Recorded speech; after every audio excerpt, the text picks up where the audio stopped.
Abrimos el debate, señores. Me voy a atrever a hacer una primera intervención. Creo que en alguno de los temas se ha planteado el problema de qué es lo que está en juego aquí. ¿Es una pugna de poder o es una pugna por recursos? Me parece que varios han planteado que aquí no hay en juego nada ideológico, nada político, sino que tiene que ver de qué manera se accede a un cierto control de los recursos. Uno podría reducir también el tema del censo a un tema, a una demanda de redistribución de los recursos, incluyendo los recursos políticos que están reflejados en los escaños parlamentarios. Pero claramente los mineros de Huanuni, los cooperativistas auríferos, los que están haciendo la huelga ahora para que se abran los empleos, los que están haciendo la huelga para que se cierren los empleos, están peleando por un tema de control de recursos. Creo que ya todos, si no estamos viviendo la crisis, ya la estamos oliendo. Sabemos que esta crisis es inminente, no hay más los recursos del gas, hay que repensar totalmente el país y la gente está queriendo capturar lo poco que queda de las rentas. Esta idea de la pugna rentista ayudará a explicar parte de este problema o es que estoy simplemente yo obsesionado por una temática que me ha atraído desde hace más de 15 años y que me ha ayudado a explicar buena parte de el éxito del gobierno y posiblemente el fracaso del gobierno en este momento. Yo dejo la pregunta suelta aquí porque en cierto modo me ayuda a responder este reclamo que varios han hecho a la ausencia de ideología, a la ausencia de política y a la ausencia de preocupación por las instituciones, ¿no? Las instituciones son lo último que se está recurriendo y lo último que se está utilizando en esta coyuntura, ¿no? Gracias. Freddy Camacho, pregunta. Mi pregunta es general, ¿no? Si los ponentes pueden hacer una prospectiva sobre la resolución del conflicto y sus efectos en el post-conflicto. Yo pienso que es medio complicado, ¿no? Medio complicado porque la medida de Santa Cruz, cuando nosotros estábamos en la Central Obrera Boliviana, huelga general indefinida era para la caída del gobierno, ¿no? Entonces, ahora, ¿no? Ahora le han metido la huelga general indefinida. ¿Cómo van a salir de la huelga? ¿No? Es bien importante que nos expliquen si hay alguna posibilidad, ¿no? ¿Y cómo van a quedar las fuerzas después? Porque también en el interior del movimiento al socialismo lo que se está jugando también es el liderazgo ahí adentro, ¿no?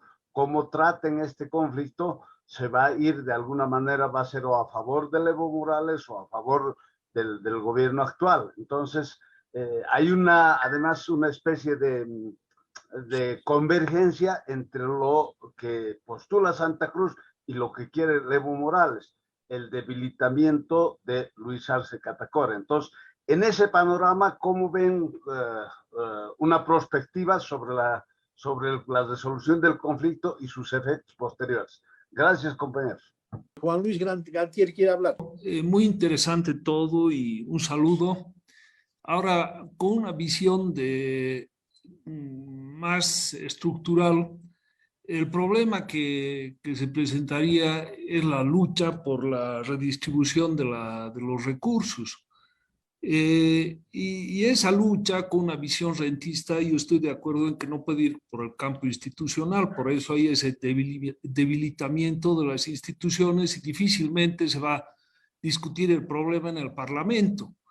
Entonces, el tema, a mi juicio, nos lleva a un punto importante, o sea, ¿cómo vamos a poder cambiar esta situación si es que no enfocamos el problema con un fortalecimiento de la democracia y de la visión liberal que podría permitir el retorno a la institucionalidad? Y en ese sentido, a ver, todo el planteamiento que hace Carlos Hugo de un equilibrio y una armonización en el desarrollo, yo creo que hasta cierto punto es utópico en el sentido en que va a haber un reforzamiento de los desequilibrios cuando hay desarrollo. Entonces, ¿cómo podemos combinar ese desarrollo con un discurso que permita una mayor institucionalidad? Y eso es, vuelvo a repetir, sería volver al planteamiento liberal.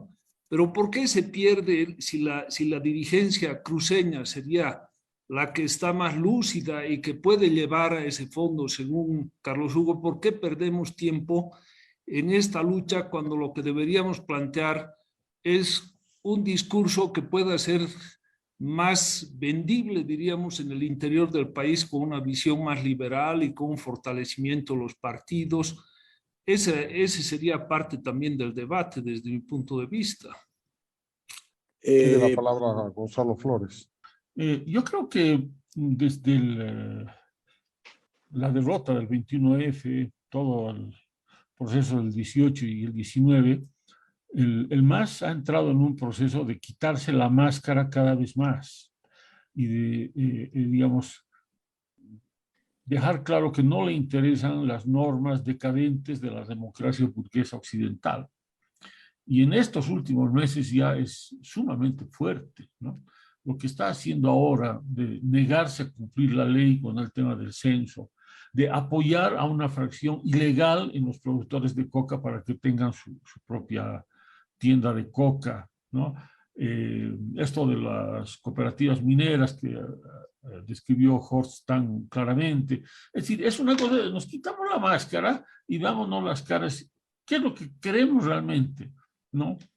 El MAS está dirigido por unas 25 o 30 personas muy consistentes. No digo que tenga una doctrina que sea coherente en sí misma, sino que repiten lo mismo y lo repiten con coherencia. Y nosotros somos el pueblo elegido, nosotros somos el partido, eso es indiscutible. Todo lo que se oponga a eso tiene que ser eliminado. Y está tan claro que no podemos dudar ni perder tiempo en estos formalismos, como decía el García Linera, en el apego abstracto a la norma. Entonces están dispuestos a ir adelante, a llevarse por delante cualquier cosa, decreto, ley, constitución, derechos humanos, eso ya no tiene ninguna importancia. A mí me sorprende terriblemente la falta de reflejos de la oposición, que no se da cuenta, ¿no? Es decir, sigue pensando que con comunicados, con conferencias de prensa van a parar al gobierno. Una parte esencial del diagnóstico tiene que ser este marasmo, esta parálisis de la oposición, que es como si le hubieran inyectado un veneno que le impide moverse, ¿no es cierto? Es consciente de lo que pasa, pero no puede moverse. Y mientras no se mueva, no va a generar respuestas coherentes, porque todo lo que hay son respuestas o bien de asociaciones de la sociedad civil, como el CONAD de algunas plataformas, o bien de regiones, ¿no es cierto?, pero que no son actores políticos en sí mismos. Entonces, en ellos mismos, en su manera de nacer, está su manera de morir. Se acaban en la expresión del conflicto. No pueden hacer una acción instrumental que sirva para provocar decisiones, ¿no? Solamente manifiestan que tienen una incomodidad, que están muy mal, que están muy enojados y ahí termina. Y yo creo que eso realmente es fatal. Erika Brockman, por favor. Sí. En la misma línea que Gonzalo, yo quiero primero responder a la pregunta que hacía Freddy, ¿qué pronóstico hay? De acuerdo a los estudios que he mirado de conflictología, he visto que en Bolivia terminan los conflictos cuando hay una fiesta y estamos en vísperas de la fiesta de Todos Santos.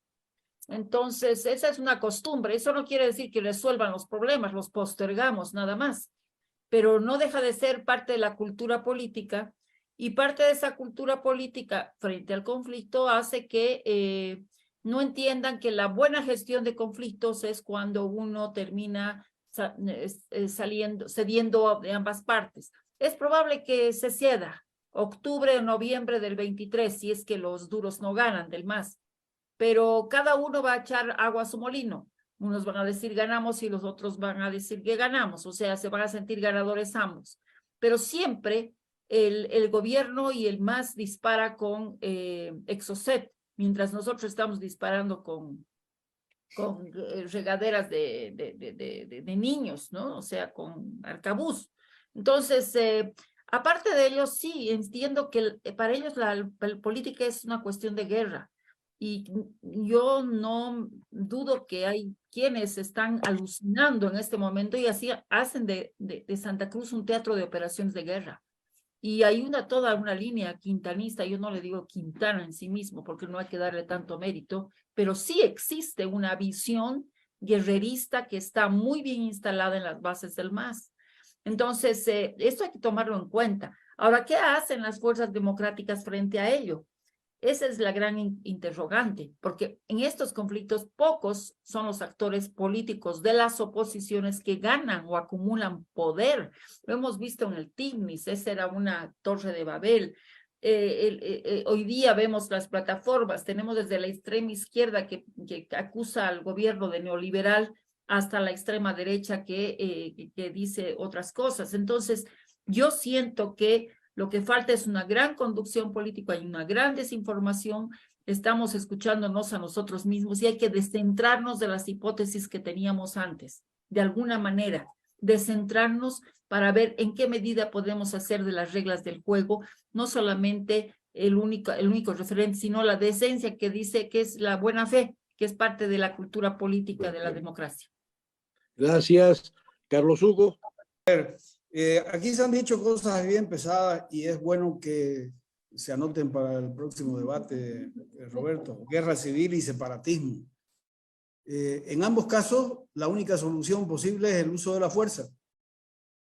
Y sería un absurdo, una negación, suponer que puedan producirse por la vía de la racionalidad un tema de separatismo. No hay forma ni familiar, ni económica, ni social de plantearlo en esos términos. No hay manera. Y tengo la sensación, por lo que estamos diciendo acá, que todavía no hemos acompañado debidamente lo que está ocurriendo, porque la pelea no es por el censo. Quien crea eso se está equivocando. La pelea es por un elemento que no ha sido dicho, pero puede ser comprendido perfectamente para efectos prácticos. Desmontar el sistema electoral armado por el MAS. Porque si el 75% de la población vive en área urbana, no puede tener el 25% de la población, el 60% de la representación parlamentaria. Es que no nos damos cuenta. La Guardia, que está aquí en las puertas de Santa Cruz, tiene una circunscripción electoral con el Chaco, y el que define la representación electoral del Chaco es la APG. Los de la Guardia votan en una circunscripción para elegir a un dirigente de la APG. O sea, ese es el asunto. ¿No? O sea, el objeto del censo no es la formalidad de la distribución de recursos solamente o de la representación solamente. Es dos cosas fundamentales. Aprobación de políticas públicas para que este país no termine concentrado en los 3 departamentos del eje central y se vengan todos ustedes incluidos a Santa Cruz, porque eso no es bueno. Y no voy a hacer la pregunta que siempre hago, levante la mano el que tenga algún pariente viviendo en Santa Cruz ahorita, porque no habría opción de que nadie no lo haga, todos lo van a hacer. Entonces, estamos frente a un problema que no hemos admitido en Bolivia, que es efectivamente el tema federal y el tema territorial. Este país tiene una dificultad de entenderlo. Estuvo concentrado en el periodo de La Plata, en el periodo del Estaño, en el periodo del poder político, otra vez Potosí, Charcas, La Paz, ahora está en Santa Cruz. ¿Cómo hacemos? Este no es un problema de los cruceños, por el amor de Dios. Este es un problema de Bolivia, porque si no hay solución acá, nos vamos a joder todos. Y el gobierno sí que lo entiende muy bien, por un tema muy concreto que viene desde el MNR. Todo el proceso productivo de Santa Cruz tiene un nivel de dependencia y de vulnerabilidad muy grande porque está ligado a la agroindustria, a la producción agrícola pecuaria, y eso necesita de políticas públicas las 24 horas del día. Y por eso le aprieta las pelotas el gobierno todas las veces que tiene necesidad de bajarle la caña a los agroindustriales y a los que están desarrollando economía. Entonces, este es el momento de salir de nuestra caja de confort. Erika, estoy de acuerdo con vos. Miremos las cosas de otra manera, porque esto es crónica de una muerte anunciada. Ya sabemos dónde va a terminar. Lo van a matar al turco en la primera página. Gracias. Armando de la Parra. Claro, hemos hablado de la realidad de la cita era para la coyuntura y nos estamos olvidando mayormente de los temas específicos de la coyuntura. Creo que Carlos Hugo sí ha puesto un tema que es real, ¿no? Es cómo arreglar las condiciones para que la democracia electoral tenga un chance, tenga una posibilidad. En este momento es muy difícil. Ya todos sabemos por muchas fuentes de que el padrón es un padrón remanejado, ¿no es cierto? Y que esto entonces no da ninguna garantía. Se ha dicho de que el resultado del censo podría ser un argumento para hacer una modificación en el padrón. Pero no estamos yendo con los tiempos. Si el tema para tener el chance de la democracia liberal representativa a través de elecciones, si estamos en eso, y el padrón es una clave fundamental, así como el Tribunal Supremo de Justicia, ahorita debemos estar peleando por eso, ¿no? Y debíamos estar midiendo los tiempos para ver si nos alcanza alguna posibilidad para las próximas elecciones. Y si subordinamos el tema electoral, que es básico en la democracia, a los resultados del censo, no hay tiempo. No da más. Se posterga otra vez. Entonces, yo creo que es muy importante identificar en la coyuntura cuáles son los problemas principales. De manera sobreentendida, más o menos, todos más o menos así, también la cuestión del padrón electoral, las elecciones, ¿cierto? La distribución de los recursos, no. La distribución de los recursos no es una cuestión que se pueda resolver al día siguiente de la publicación de los resultados del censo, ¿no es cierto? Eso va a ser un proceso largo en la que tienen que intervenir todas las instancias y todos los poderes regionales para poder llegar a acuerdos. Porque aquí la distribución de los recursos no va a ser solamente la voluntad del gobierno, ¿no es cierto? Eso porque las regiones van a tener que ver y en eso va a haber seguramente una gran confrontación. Entonces, eso no es una cosa automática, no es resultado matemático del censo. Eso tiene que ser el producto de una negociación. En la actualidad hay diversos planteamientos, ¿no es cierto?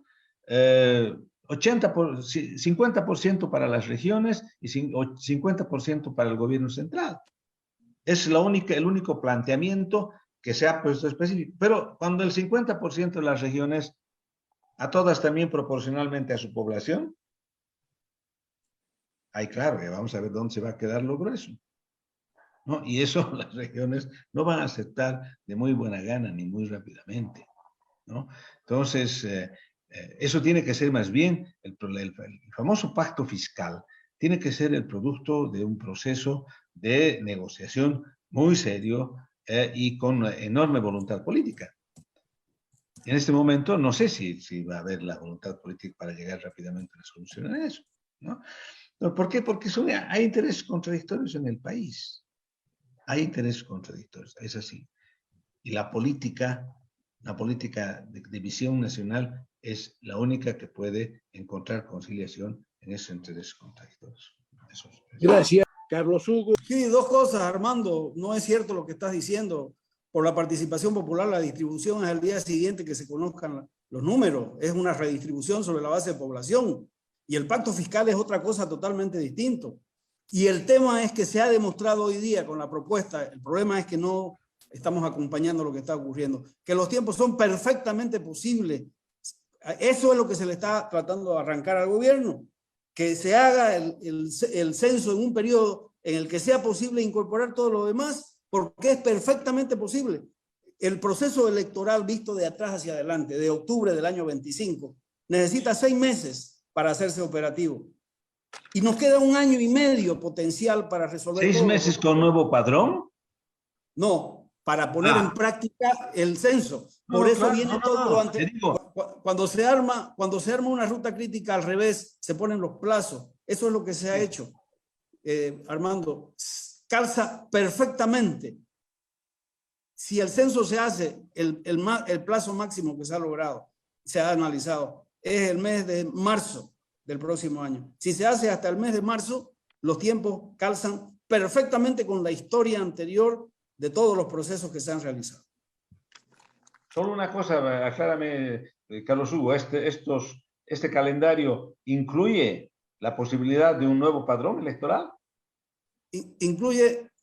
Incluye absolutamente todo lo que sea necesario hacer si es que hay la voluntad, porque si no hay la voluntad, no hay forma de hacer absolutamente nada. Con 1.000 personas, el gobierno ha pretendido hacer toda la revisión cartográfica y censal en 6 meses, en 10 meses. Con 5.000, con 4.000 personas se la hace en 4 meses, que es lo que se le ha demostrado. Y no es una cantidad exorbitante ni de recursos ni de movimiento de gente. Es lo objetivo. Gracias, Carlos Hugo.